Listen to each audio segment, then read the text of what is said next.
Friends, ಇವತ್ತು ಕೆಲಸ ತಕ್ಕೋಗಿ plastering ಮಾಡೋದಿತ್ತು. ಸಿಂಕ್ ಟ್ಯಾಂಕು ಪ್ಲಾಸ್ಟಿಂಗ್ ಎಲ್ಲ ಸಿಮೆಂಟ್ ಎಜುಕೇಶನ್ ಎಷ್ಟು ಮಾಡಿರೋದು? ನಾವು 0 ಪಾಸು. ಮತ್ತೆ ಕೆಲ್ಸಕ್ಕೆ ಹೋಗೋದಾಯ್ತಲ್ಲ. ಕೆಲ್ಸಕ್ಕೆ ಹೋಗಿ ಏನ್ ಮಾಡ್ಬೇಕು? ಅದಾದ್ಮೇಲೆ ರಮಣ ನೀನ್ ಏನ್ ಓದಿರೋದು ಅಂತ ಕೇಳಿದ್ಕೆ ನೋಡಿ ಆ ತರ ಬೈತೈತೆ ನನಗೆ. ಅದಕ್ಕೋಸ್ಕರ ನಾನು ಸುಮ್ನೆ ಆಗ್ಬಿಟ್ಟೆ. ಆಮೇಲೆ ರಮಣ ತಲೆ ಬಗ್ಸ್ಕೊಂಡ್ಬಿಡ್ತು. ಕ್ಲೀನಾಗಿ ಎಲ್ಲ ಮಡ್ಡಿ ಎಲ್ಲ ಮಿಕ್ಸ್ ಮಾಡ್ಕೊಂಡು ಆದ್ಮೇಲೆ ನಮ್ ದರ್ಶನ ಗುಡ್ಸಿದ್ದು ಫ್ರೆಂಡ್ಸ್. ಅದಾದ್ಮೇಲೆ ಹಂಗೆ ಇದೊಂದು ಸ್ಕ್ರಿಪ್ಟ್ ನೋಡ್ಕೊಂಡ್ ಬನ್ನಿ. ಕಾಮಿಡಿ ಇದ್ರಲ್ಲೂ ಚೆನ್ನಾಗಿದೆ ನೋಡಿ. ಯಾವ್ರವ ಎಲ್ಲಿಂದ ಬಂದಿಯವ? ನಾನ್ ಕವಿತಾ ಅಂತ, ನಾನು ಆಫೀಸ್ಗೆ ಹೋಗ್ತೀನಿ. ನೀನ್ ಯಾರು?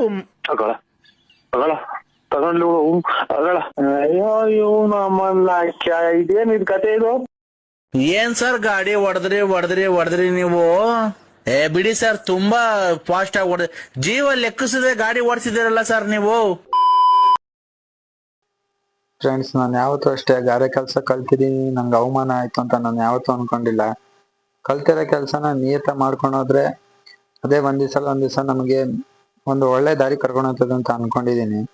ನೋಡೋಣ ಭಗವಂತ ಏನೇನ್ ಮಾಡ್ತಾನೋ ಗೊತ್ತಿಲ್ಲ. ಒಟ್ನಲ್ಲಿ ಸದ್ಯಕ್ಕೆ ನಾ ಮಾಡೋ ಕೆಲ್ಸದಲ್ಲಿ ನಂಗೆ ಖುಷಿ ಸಿಗ್ತಾ ಇದೆ. ಮಾಡ್ತಾ ಇದೀನಿ, ವಿಡಿಯೋಸ್ ಮಾಡ್ಬೇಕು ಅನಿಸ್ತದೆ, ಮಾಡ್ತಾ ಇದೀನಿ, ಮಾಡ್ತಾನೆ ಇರ್ತೀನಿ. ಯಾರೇನೇನು ತಲೆ ಕೆಡ್ಸ್ಕೊಳ್ಳಲ್ಲ ಫ್ರೆಂಡ್ಸ್. ಅದಾದ್ಮೇಲೆ ಅವೆಲ್ಲ ಗೋಡೆ ಕಟ್ಟಾದ್ಮೇಲೆ ಈ ಕಡೆ ಸೈಡ್ ಗೋಡೆ ಬಿಟ್ಬಿಟ್ಟಿದ್ರು. ಅದನ್ನು ಕಟ್ಬೇಕಾಯ್ತು. ಅದನ್ನು ಕಟ್ಟಿ ಒಳಗಡೆ ಎಲ್ಲ ಪ್ಲಾಸ್ಟಿಕ್ ಮಾಡಿ, ಸುತ್ತಲೂ ಪ್ಲಾಸ್ಟಿಕ್ ಮಾಡಿ, ಪಿಂಜಿಗಳು ಮಾತ್ರ ಬಿಟ್ಟಿದ್ದು. ಅದಾದ್ಮೇಲೆ